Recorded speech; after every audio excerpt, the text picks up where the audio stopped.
So the last time we did this, hopefully you won't have as much of a problem with all the different puzzles because... Oh, shit, I forgot. That's where we were. I hope you looked this up on GameFAQs while we had this break. Yeah, sure. No. So, I understand the logic of what's happening here, but if you need to pause it, literally, like, we should do that now. Let's run with it. Let's talk.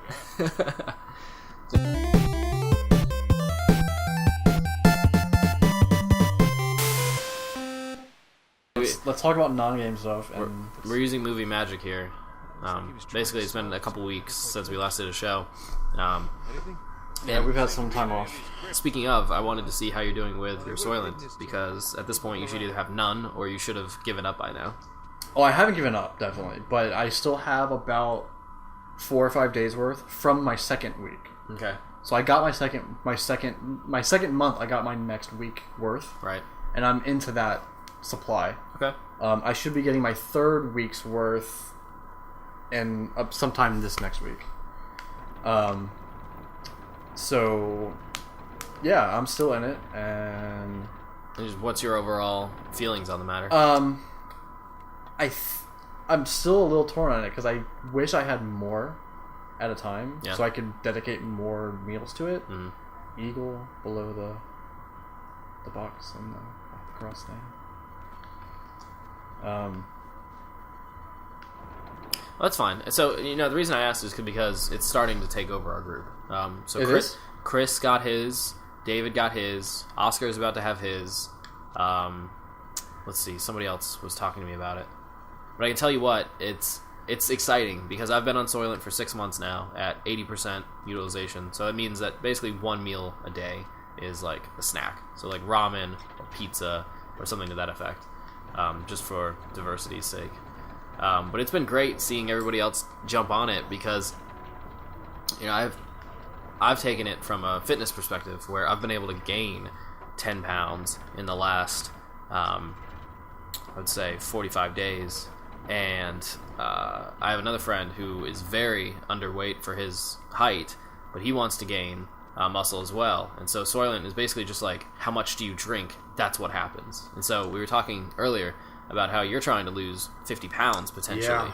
And that, like, a huge component of that could be Soylent because... And I want it to be, but I need to somehow, like, have a bigger supply, I guess. Yeah. I need to not eat as much. Sure. Like, if I could get, I guess, at least breakfast and lunch Soylent all the time, every day, I think I could probably get there, but yeah, it's not going to be easy. It's going to be a combination of... Like, people always assume that, like, losing weight is all about cardio, and that's absolutely wrong. So yeah. Cardio is a joke. Evil. I see.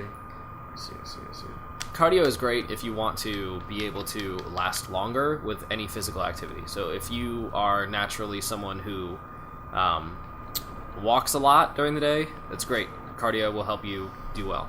But if you're trying to lose weight, cardio is a 1-to-1 ratio, where, for example... if you're trying to go to the gym and you stand on a treadmill and you do a moderate speed, you're going to lose 200 calories in the course of 15 to 30 minutes based on how fast and how effort-filled your workout is. That's 200 calories. That's a cookie. You've run off a cookie in 30 minutes, and that's a waste of time. There's no leverage there. However, with weight training, and this goes for females as well, not just men, with weight training, you get a 1.5 times modifier on your activity level for the rest of the day. So for the next 8 to 10 hours, your body is actually burning more calories than it would regularly, even if you're doing nothing. So what's so great is that you can go do an hour at the gym, really crush that hour, and then for the rest of the next day, your body is burning that many more calories. So it's like cheating. It's really cool. And what's great about that is if we can just replace some of the meals that are obvious calorie boosts to you, we can drop off 10 pounds quickly. I mean, within 30 days. It's no big deal. And that's just Soylent. So you put on the fact that we're also going to the gym, and you're going to be really surprised with how much progress you can make in a short amount of time. But the downfall is that you're naturally going to be exhausted. Like, you're going to need more sleep, technically. Otherwise, you're going to be just a little bit more ragged. But that's just the reality. I mean, you're going to have to build that tolerance to what it is. But once you get in the zone of being able to feel good after a workout, you'll have more energy, period. Like, you will walk around with more energy and more mental clarity during the day. It's just a fairly big transition in lifestyle, because you drink more water, you sleep more, you eat more, but it's all for the same goals of losing weight and staying healthy. Yeah, I'm definitely in the mindset, like, doing the research on what I'm going to do. My thoughts are, if I could build a good amount of muscle in order to just increase the amount of calories that are burning daily, I think that's a good place to start and kind of to focus my training on. Mm-hmm. Yeah, and, you know, just being real, like, you eat a lot of fast food because that's what is easy and cheap, and that's the joke. It's awful. If you read Fast Food Nation, which we did in high school, the basic premise is that we realized that we can make fast food taste so good and get it so cheap that it became the everyman food. It's just what people eat. All right, I'm just looking this up. and so while he looks that up, I'll kind of explain it a little further. Is that the economies of scale mean that companies like McDonald's can make billions of dollars over the course of a few years by being international and having all countries and all locations directed towards the same processing style. Whereas the quote-unquote healthier foods are more expensive. A good example of this is we have a friend who was trying to lose 30 pounds, and she realized that buying kale and buying groceries and all this stuff was like $130 a week, and it got expensive just to like be able to eat healthy. And that's really kind of the lie that everybody says. It's either you have fast food and you just kind of have to live with the fact that, you know, you're never at the weight that you want, or you have to pay a lot of money, do a CrossFit trainer, and all of a sudden you're at the body type you want. It's just not true. Like, you can eat whatever you want. It's just your activity level that really manages that. And that's only a half-truth, admittedly, because you can only eat what you want if you're more reasoned throughout the entire week versus the entire day. So most people say, oh, I have a cheat day, and then they just binge on everything, and their calories are just out of whack for the entire week. Whereas if you can say, I'm having a cheat meal, and you do that once or twice a week, then you're going to be in much more flow. You're not waiting for something that's some big, like, moment of your week. You're idolizing food in that way, where that cheat meal is everything you've been working for towards the week, and you just indulge because that's what you do. So there's a lot of hope for this situation, because 50 pounds is nothing to laugh at. That's a lot of work, but I know we can get there fairly quickly. Then you can even mention why if you want. I'm considering joining the military, and the Navy specifically, their weight requirements. Not that they're insane, but I am fairly overweight, unfortunately, and it's going to take a lot of work to get to where I need to be. Most people don't realize how overweight I am. I don't even realize it. I'm sitting next to him. You don't know. You can't tell. But yeah, I think overweight for my size is like technically like 155, 160, something like that. Which the overweight scale is ridiculously inaccurate anyway. Sure. But I've felt overweight since I was like 170, 175, and that's where I was at for a long time. But over the past like 2 years or so, I got back up to 200, 210, which is where I'm at now, and it feels awful. Like I hate that I'm that heavy. What do you mean? Like, it feels awful? Do you feel I'm that not, extra weight? I'm not sick. Like, I don't. It doesn't like. Could be the name of a city. I feel bad mentally that I am that heavy. Okay. Especially knowing how heavy I've been in the past. Mm-hmm. Like I felt bad when I was like 180, and I'm like, I'm gonna lose it, and I did a pretty good job. I lost like 15 pounds one time, like a couple. I remember like, that 2 years ago. Yeah. Like, and it felt great. Like, I felt awesome. I looked a lot better. I was thinner. And then something had just over the past year and a half or so, it got out of hand, and now I'm even worse than I ever was. And that weighs you down, like, metaphorically. Mm-hmm. Well, I'm more concerned. Like, I see losing weight and getting in fit and getting in shape is literally like not a Hand in problem. hand. Like it's an easy process. What's concerning to me is that mentally, when you think of your brain like a computer, cycles of your memory and your brain are being used on shaming yourself for not feeling good about your weight. Yeah. Like you're thinking about that when you could be thinking about other things. Mm-hmm. Now, in comparison, Absolutely. not to brag, but just to give you a visual, I basically look like Nathan Drake right there. Like that's basically what I look like. I'm not even playing around. No, it's completely accurate. Which, like, I just want to show you that like fitness is like fun. Like I know a lot of people in the gaming community, like it's not what they're interested in. They think it's something that's like a realm for douchebags and like pretty boys. But I'm telling you, like, the mental clarity and the energy that you get from having a fit lifestyle, you apparently can go into dungeons and get treasure. And that sounds like fun to me. It's a weird thing because it's almost like the opposite of an addiction. Because I have been into fitness and I've had fun working out and things like that before.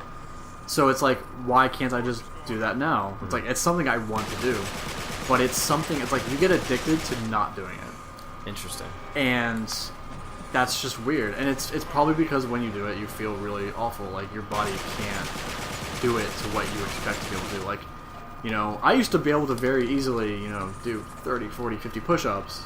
Damn. Without anything, you know? I could, you know, barely do probably 20 now. And before, it's tiring. Like, I'm exhausted. And mentally, that hurts you. And it makes you not want to do it. Mm-hmm. Because you remember being able to do so much better. Yeah.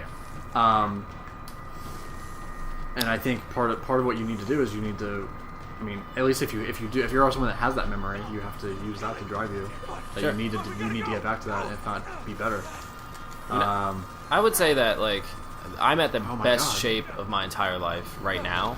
And I've been working out 11 weeks in a row, like, religiously. Yeah, But- you've been going crazy lately. There was But- one day you went like 3 or 4 times in a day. Twice, yeah. I didn't end up going that final time. I played basketball instead. Well, But yeah. still. Also, what the hell? There are no spiders that are that fast. You can just die if you think spiders that... It's impossible! I told you this game gets, it starts getting unreal. I think this is the first kind of piece Unreal of it. point. Yeah. Yeah. We're talking about spiders that are basically running track. Yeah. They're not normal spiders. Anyway, so yeah, like, I've dealt with that too, is I know what my best is, and when I'm not operating at that, it feels terrible. Yeah.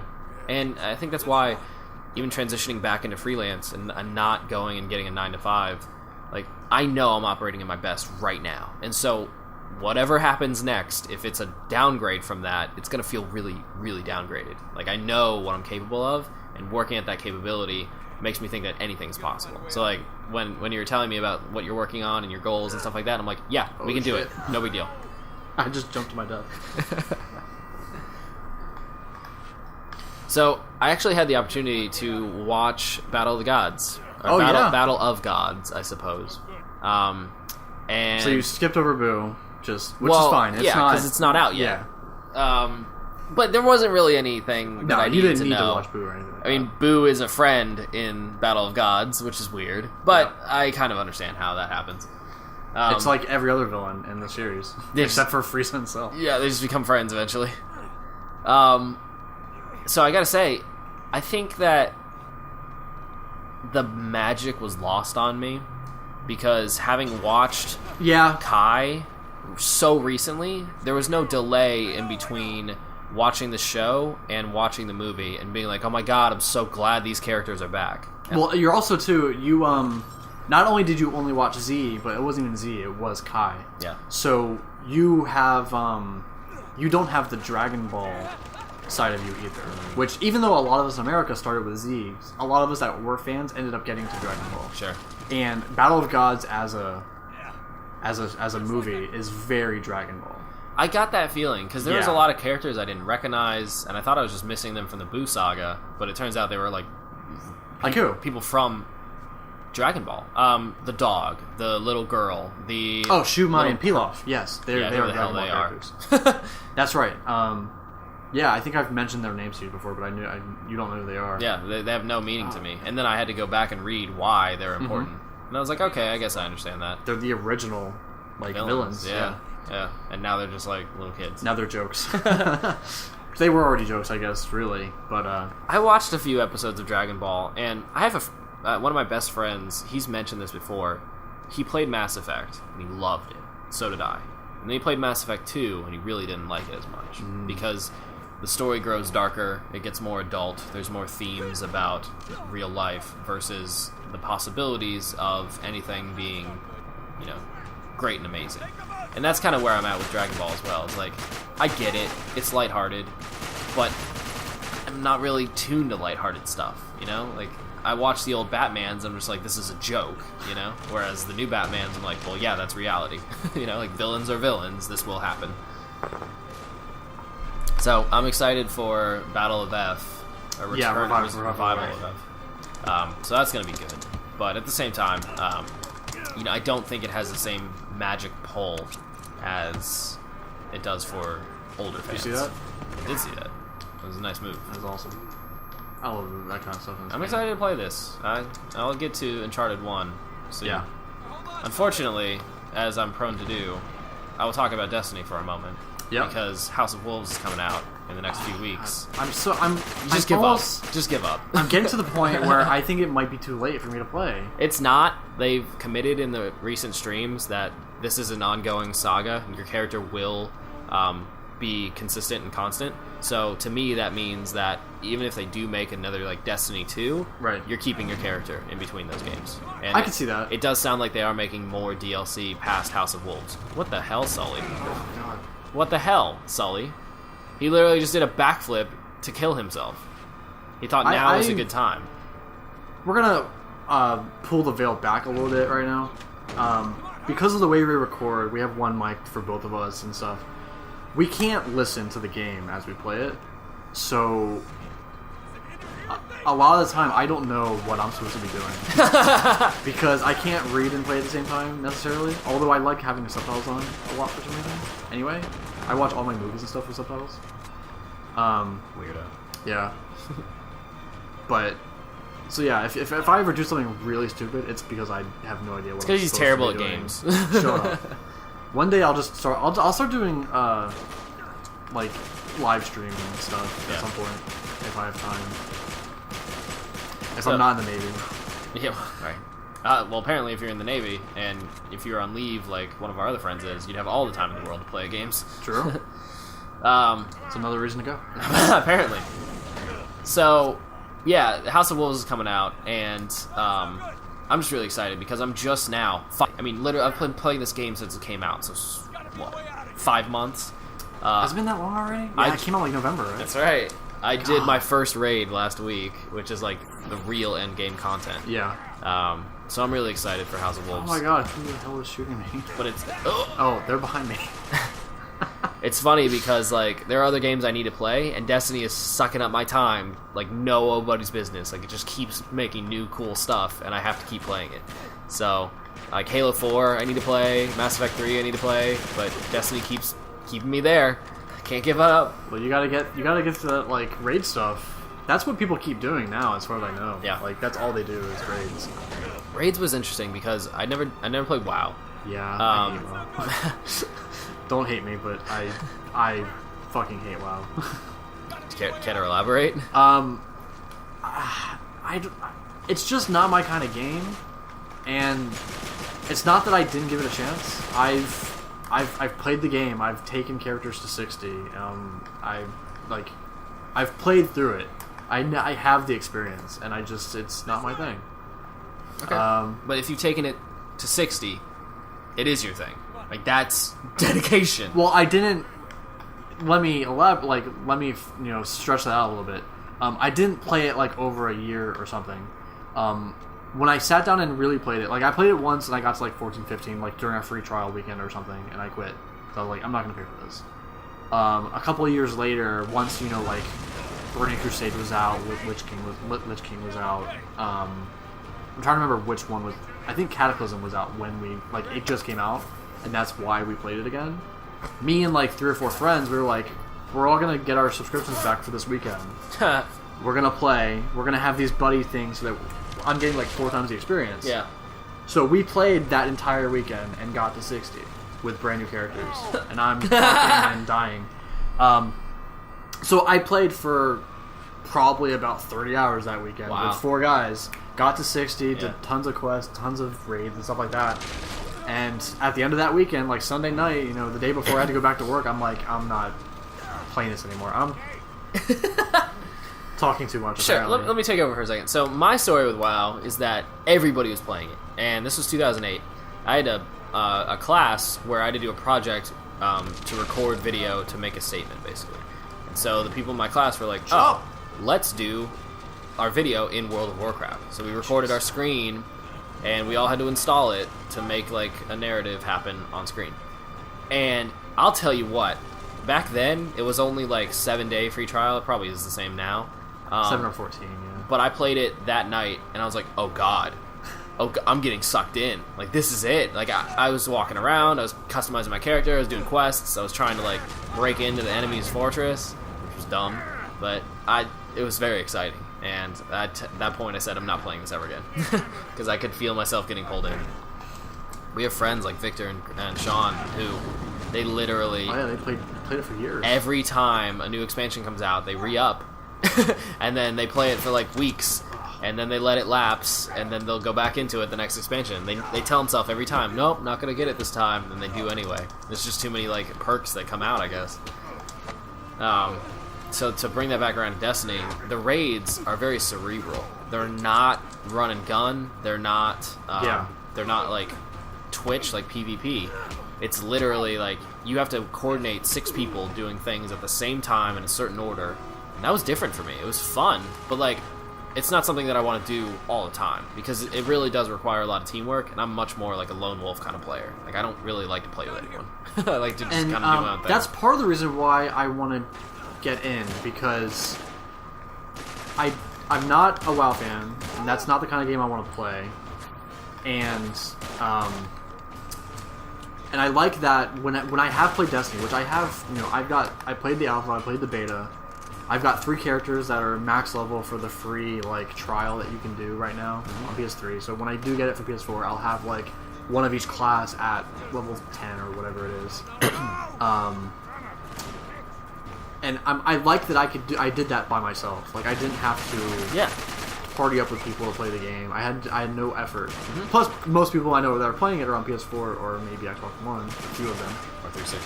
Or 360. And I'm the only person on PS3. So that's such a problem. I have no one to play with. It's very upsetting to me that there isn't it's at least crossplay.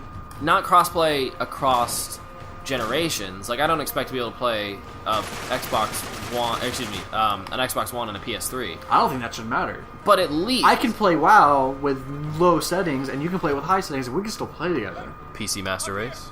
But the thing is, like, the way Bungie described it is it would be unfair to match PvP players from a PS4 against a PS3 and Xbox One against Xbox 360 because they have greater resolution. So in other words, they're basically playing at 720p on the 360 and then up-resing it, whereas the Xbox One players get the full 1080 or 900 or whatever it is. So it's an unfair advantage in their Remind eyes. me right now how the multiplayer works. It's matchmatchmaking, obviously. You don't go into a lobby and pick up a battle. Correct.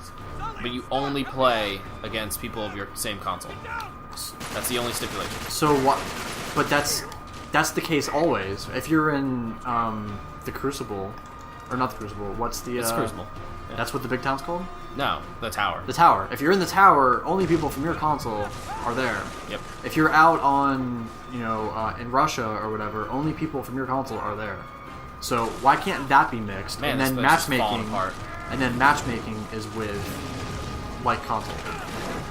I agree with you. That's the biggest problem that I have is that, there's an achievement for raiding with your friends. Yeah. But I have 2 friends on 360. I have 3 friends on PS4. I have 1 friend on Xbox One.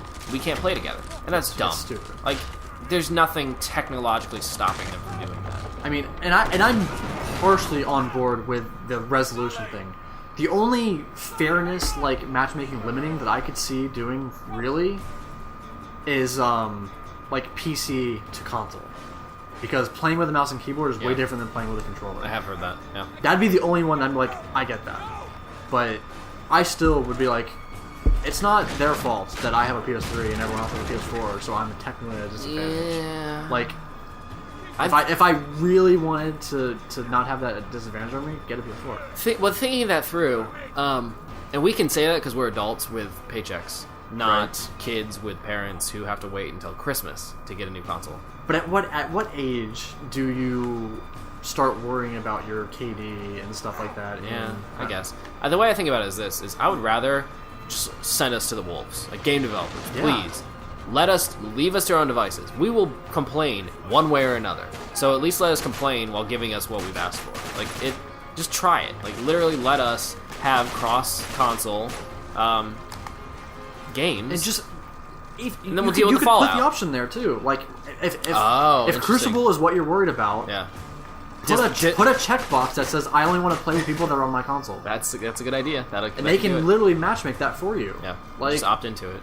It's not a bad thing. I think we found a solution. I would really like that. Where you at, Bungie? Yeah. Well, they're still putting in... Well, they're not listening to us because we're not even published yet. Unfortunately, what we do know is that Bungie is listening, but there's a distinct feeling that Bungie, basically halfway through development, was like, alright, we were way too ambitious. We're just gonna cut it here, and then the rest is DLC. Like, you can really see that, like, the end game wasn't... Like, it was never meant to start so soon. I'll go with that. I think they really wanted the game to be something ridiculously huge. And it's something that you can't with what they're doing, they couldn't do. You can't. And I respect that.